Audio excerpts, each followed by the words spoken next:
All right, here's my practice recap. Like I said, I wasn't filming. I wasn't gonna film at all. Excuse me. For the practice, because I'm just gonna have fun, and I'm gonna do that with the tournament. I'm just gonna go out and have fun. What I found in practice at Wright Patman, like there's not a whole lot of information. I ran from one end of the lake to the other.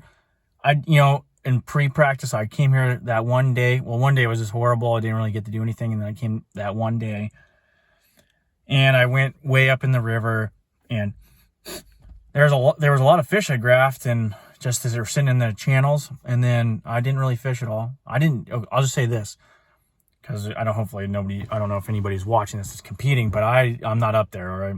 I'm doing something off the wall, and I kind of anticipated it.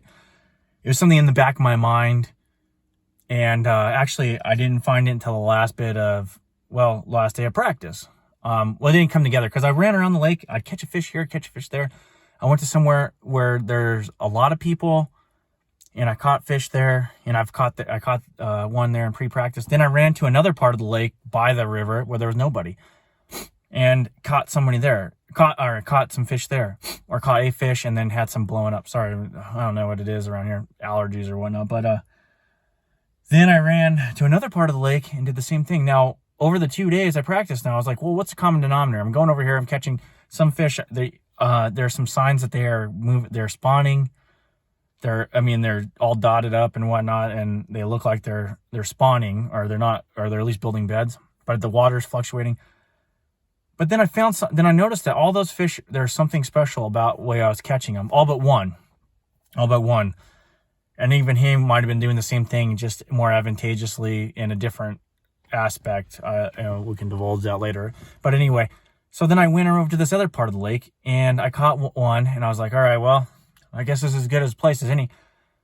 And I just started exploring. Then all of a sudden I got a big one, and it wrapped me up and jumped, and I could see him. And I was like, oh man, I better just leave this spot alone. So I just ran around, kind of got my equipment, knew what I needed to do, because I needed to re-rig.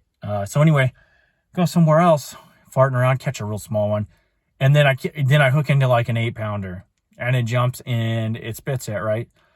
And it bends my hook out. So then I'm just like, all right, I'm just going to leave everything alone. And I know what to do now.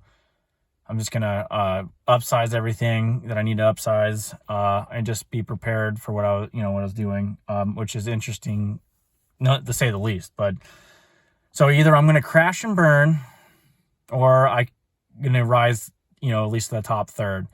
So, I am coming here anticipating a crash and burn, because, this is not my strong suit.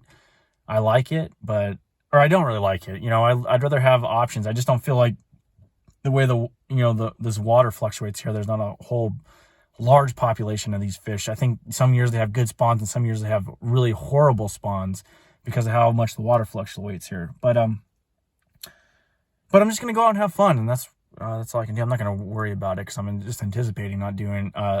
This is a tournament that I should be in the bottom. Excuse me. I should be in the bottom compared to these other guys that have a lot of experience doing this. In fact, when you see what I'm doing, some people are going to, kind of crap their pants that I'm doing what I'm doing. Because I'm just going to do it till the wheels fall off on this one, because there's really nothing else to do. And I have confidence, and I've caught fish all over the country doing this. But we're just going to do it here. And damned if I do, damned if I don't. So crash and burn or rise to the top. Hopefully we'll have some good fish catches, and we'll hopefully make a check, but I don't know.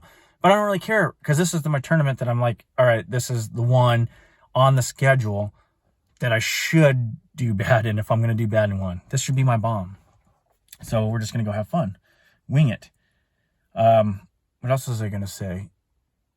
Well, they're live streaming this thing. And then, I can't remember. Well, anyway, we're going to film the days. So if I remember it, I'll add it there. But if you want to follow TNPFL, the live stream with Luke Duncan, Fat Cat, and David Dudley. And then, of course, here on my channel for, some of the more insight of what I did and what I see develop. The good thing is on this practice stuff that I found is this is an area that I've only seen a couple boats, and they're not even close to me. They're like way on the other side, like, 1,000 yards away, a few of them. And that was on the last day of practice, and they could be just farting around, So, and then the other spot, I know for damn sure nobody's been here. I know for damn sure that nobody in practice hit this one spot where I had that 8. Because it is so crazy off the wall compared to everything else that it's just out there. But anyway, peace.